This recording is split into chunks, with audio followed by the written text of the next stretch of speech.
नमस्कार सर्वांना। आज आपण वैदिक गणित या विषयामध्ये दोन अंकी संख्यांचा गुणाकार करणार आहोत ज्या संख्या 100 पेक्षा लहान असतील। हे असं लिहिण्यामागे कारण काय की अशा संख्या की ज्या 90 ते 100 किंवा 85 ते 100 ह्यांच्या दरम्यानच्या संख्या असतील त्यांचा आपण गुणाकार करणार आहोत। ह्यामध्ये आपण 45 गुणिले 67 किंवा 77 गुणिले 80 अशा संख्यांचा गुणाकार करणार नाही आहोत। तर ह्या संख्या अशा असतील ज्या 100 पेक्षा थोड्या लहान असतील, म्हणून आपण म्हटलंय की 100 पेक्षा लहान दोन अंकी संख्यांचा गुणाकार करतोय, पण आपण त्या संख्या कशा आहेत 100 पेक्षा लहान आहेत। तर तुम्हाला एक उदाहरणातून मी सांगतो कशा पद्धतीने ही गणिते करायची आहेत ती। तर त्यासाठी आपण पहिलं उदाहरण घेऊया 94 गुणिले 92 बरोबर। आता हे आपलं उदाहरण आहे, म्हणजे आपलं 94 मल्टिप्लाइड बाय 92 बरोबर। मग आपलं हे उभ्या रेषेत असं लिहायचं आहे।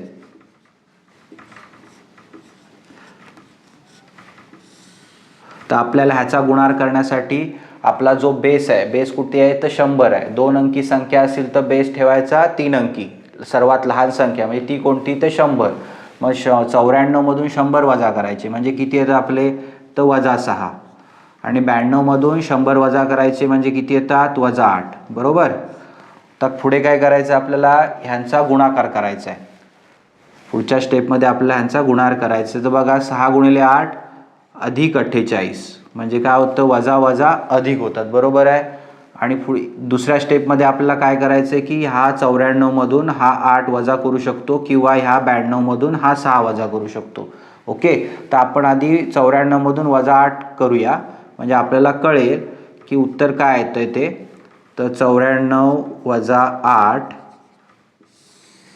94 वजा 8 आपलं किती आलं, 94 मधून 8 गेले म्हणजे राहिले 86 आणि हा 48। तर उत्तर आपलं आलं 86 48 बरोबर। तर अशा पद्धतीने आपण ह्या दोघांचा गुणाकार ह्या पद्धतीने करून बघितला। तुम्ही ह्याचा गुणाकार आपल्या नेहमीच्या गणिताच्या पद्धतीने करून बघू शकता, दोन्ही उत्तरं सारखीच येतील। तरी आपण आता 92 वापरून गुणाकार करायचा प्रयत्न करूया, म्हणजे 92 ह्याच्यातून वजा करूया 6 मधून, म्हणजे उत्तर आपल्याला तेच मिळतं का ते पाहूया। तर 94 इथे आपण 94 वजा 100 केले 6 राहिले, 92 मधून इथे आपले 8 राहिले बरोबर, 8 × 48। तर 92 वजा 6 म्हणजेच किती आले तर 86 आले बरोबर ना, कारण 92 मधून 6 गेल्यावर 86 राहतात आणि हा 48 जशाचा तसा, म्हणजे उत्तर आलं 86 48। तर दोन्ही कंडिशनमध्ये आपल्याला हे उत्तर सेम मिळते बरोबर आहे। तर अशा पद्धतीने आपण हे एक उदाहरण बघितलं। तर अजून 1-2 उदाहरण आपण ह्या पद्धतीची बघूया। आपण आता एक दुसरं उदाहरण बघूया 98 गुणिले 97। ओके, मग आपल्याला हे उभ्या रेषेत लिहायचं आहे। हे वेगळ्या पद्धतीचं गणित आहे, 98 मल्टिप्लाइड बाय 97। तर ह्यामध्ये आपण फर्स्ट स्टेपला काय करणार की 98 मधून 100 वजा करणार म्हणजे उत्तर येणार -2, आणि 97 मधून 100 उत्तर येणार -3। म्हणजे हा दोघांचा आपल्याला गुणाकार करायचा म्हणजे मल्टिप्लिकेशन करायचं आहे। मग -2 -3 म्हणजे किती उत्तर येतं +6, म्हणजे -2 मल्टिप्लाइड बाय -3 आन्सर +6 बरोबर। आता आपल्याला नेक्स्ट स्टेपमध्ये आपण काय करतो की हा ह्याच्यातून हा तरी वजा करतो किंवा 97 मधून -2 वजा करणार बरोबर आहे, म्हणजे काय ना 98 - 3 तर उत्तर येतं 95। ओके, आणि 6 असाच्या असा, पण हे शक्य आहे का की ह्या दोघांचा गुणाकार फक्त 956 म्हणजे 956 येणं शक्य आहे का तर नाही शक्य आहे। मग ज्यावेळेला उत्तर तुमचं ह्या दोघांचा गुणाकार हा फक्त एकच संख्या येते, म्हणजे दोन अंकी संख्या न येता एकल संख्या येते, त्यावेळेला इथे 0 द्यायचा, म्हणजे आपलं उत्तर काय येतं 9506 9506 असं आपलं उत्तर आलेलं आहे ह्या प्रश्नाचं। ओके, आता आपण एक तिसरं गणित बघूया। त्यामध्ये आपल्याला गणित आपण असं घेतोय 91 गुणिले 88 बरोबर। मग आपली पहिली स्टेप काय की आपल्याला हे उभ्या रेषेत लिहायचं। मग आपण लिहूया 91 मल्टिप्लाइड बाय 88। तर आपण फर्स्ट स्टेपमध्ये काय करतो की 91 मधून 100 वजा करतो म्हणजे उत्तर आलं इथे आपलं -9, आणि 88 मधून 100 वजा केलं उत्तर आलं -12, म्हणजे 91 - 100 -9, 88 - 100 -12। तर आपल्याला पुढे ह्यांचं काय करायचं आहे गुणाकार म्हणजेच मल्टिप्लिकेशन करायचं आहे। मग आपल्याला 12चा पाढा येणं आवश्यक आहे। 12 9 अष्टोदरसे किंवा 12 9 जा 108, पण निगेटिव्ह पॉझिटिव्ह होतं. ओके. आणि आपल्याला ह्यामधून हा तरी वजा करायचा आहे किंवा ह्यामधून हा वजा करायचा आहे. तुम्ही कोणताही वजा करू शकता. आपण 91 - 12 असं करूया. तर बघ कसं करणार हे. 91 मधून आधी पहिले 10 घालवायचे म्हणजे किती झाले 81 झाले. 81 मधून परत 2 गेले म्हणजे किती आले 79 आले. बरोबर. आणि हा 108 असाच्या असा खालीला. परंतु ह्यामध्ये ह्या दोघांचा गुणाकार 79,108 म्हणजे 79,108 येणं शक्य नाही आहे. तर आपल्याला जेव्हा ह्या दोघांचा गुणाकार हा 3 अंकी संख्या मिळतो त्यावेळेला हा जो पहिला अक्का आहे जो काय असेल तो आपल्याला ह्या 79 मध्ये अधिक करायचा असतो. म्हणजे 108 मधला पहिला एक आकडा हा 79 मध्ये अधिक केल्यावर आपलं उत्तर किती येणार 80 येणार. आणि हा 0 आणि 8 जसे तसे खाली लिहिले जाणार. अशा पद्धतीने आपलं उत्तर किती आलं 8008. बरोबर. तर आपण इथे काय केलं बघा.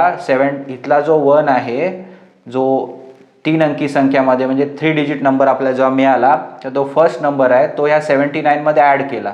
सो 79 + 1 80 झाले आणि 08 ॲज इट इज असं तसं आपण इथे लिहिलेलं आहे. अशा पद्धतीने आपण ह्या प्रश्नाचं उत्तर सोडवलं आहे. तरी पण आपण अजून एक 91 मधून 12 सबस्ट्रॅक्ट करून बघूया हेच उत्तर येतं का. तर बघा इथे परत एकदा लिहितो आपण. आपल्याला मगाशी केलंय त्यामुळे आपण जसं पटकन लिहूया. आणि 88 - 9.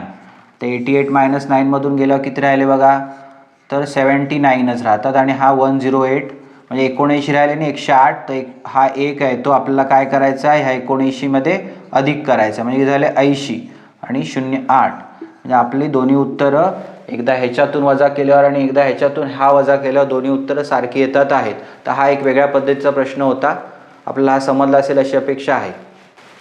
तर आपण एक आता चौथं गणित बघूया. त्यामध्ये आपण असं घेऊया 92 गुणिले 89. तर आपल्या पहिल्या स्टेपमध्ये आपल्याला हे उभ्या रेषेत लिहायचं 92 × 89. बरोबर. आणि काय करायचं आहे 92 मधून 100 वजा करायचे म्हणजे किती झाले 92 - 100 -8 आणि 89 - 100 -11 म्हणजे 92 मधून 100 केल्यावर -8 मिळतात. 89 मधून 100 वजा केल्यावर -11 मिळतात. तर आपल्याला ह्या दोघांचा गुणाकार करायचा आहे. 8 × 11 किंवा 11 × 8 म्हणजे येतं 88. 11 8 88. 11 8 जा 88. बरोबर. तर आपलं नेक्स्ट स्टेपमध्ये काय करायचं आहे 92 मधून 11 सबस्ट्रॅक्ट करायचं आहे किंवा 89 मधून 8 सबस्ट्रॅक्ट करायचं आहे. मग तुम्ही एक कोणतंही करू शकता उत्तर सेमच राहणार आहे. तर आपण 89 मधून 8 सबस्ट्रॅक्ट करूया म्हणजे काय होणार 89 - 8 म्हणजे किती येतात 81. 9 मधून 8 गेला राहिला 1 आणि 8 जसा तसा आणि हे 8 88 जसे तसे. तर आपल्याला एक लक्षात आलं असेल की 2 अंकी संख्येचा जर गुणाकार असेल तर ह्या दोघांची जी वजाबाकी आली 100 नंतर त्यामधून जेव्हा गुणाकार केला जातो त्यावेळेला तो 2 अंकी संख्याच मिळाला पाहिजे तरच तो जसा तसा लिहायचा म्हणजे आपलं उत्तर बरोबर मिळतं. तर आपण जे दुसरं उदाहरण बघितलं होतं त्यामध्ये आपल्या इथे 1 अंकी संख्या मिळाली होती म्हणजे सिंगल डिजिट नंबर मिळाला होता त्यामुळे आपण ते 0 लिहिला. आणि ह्याच्या आधीचं उदाहरण बघितलं त्यामध्ये आपला गुणाकार हा 3 डिजिट म्हणजे 3 अंकी संख्या आला होता. त्यावेळेला आपण तिथला जो पहिला नंबर आहे तो ह्यामध्ये अधिक केला होता. म्हणजे आपल्याला ह्यावरून एक लक्षात आलं की इथला हा गुणाकार नेहमी 2 अंकी संख्याच असणं आवश्यक आहे तेव्हाच तुम्ही उत्तर तुमचं बरोबर येईल. तर ह्या प्रश्नाचं उत्तर आलं आपलं 81 88 म्हणजे 8188. ओके 86. बरोबर. मग ह्या उदाहरणामध्ये आपण काय करूया हे उभ्या रेषेत लिहूया आणि 100 मधून वजा करूया. इथे -6 इथे -4 -14. 100 मधून 86 गेले म्हणजे -14. तर हा दोघांचा गुणाकार 6 × 14 14 6 जा 84. बरोबर. पॉझिटिव्ह 80 म्हणजे 14 × 84. बरोबर आहे. हां. आणि आता ह्याच्यातून आपल्याला वजा करायचे किती 6 कारण आपण हे वजाबाकी करूया ह्या दोघांची क्रॉस. मग किती आले 80 आणि 84 म्हणजे आपलं उत्तर आलं 8084 म्हणजे 8084 हे आपलं उत्तर आलं. तर अजून एक आपण उदाहरण घेऊन बघू शकतो 98 गुणिले काय घेऊ आपण 96 घेऊया. 98 गुणिले 96 म्हणजे ह्यामध्ये आपण काय करणार 98 × 96 इथे 98 मायनस 100 म्हणजे 98 वजा 100 वजा 2, 96 वजा 100 वजा 4, बरोबर. मग ह्या दोघांचा गुणार किती आला? अधिक 8 आला. आणि आता आपण ह्याच्यातून हे किंवा ह्याच्यातून हे वजा करूया, तर आपण हे वजा करूया. 98 वजा 4 म्हणजे आपलं किती आलं उत्तर? 94. आणि आपल्याला 8 जशा तसा खाली, पण आपला नियम काय आहे की इथे 2 अंकी संख्या असणंच आवश्यक आहे. तर आपण इथे देतो 0, तर उत्तर आलं आपलं 94,008 म्हणजे 9,408 किंवा 9,408. ओके. तर मला अशी अपेक्षा आहे की आपल्याला हा जो 2 अंकी संख्याचा गुणाकार ज्याचा बेस 100पेक्षा लहान असेल जी संख्या, तो आपल्याला समजला असेल अशी अपेक्षा आहे. जर तुम्हाला आपला हा व्हिडिओ आवडला असेल तर चॅनलला सबस्क्राईब करा, लाईक करा आणि शेअर करायला विसरू नका. धन्यवाद.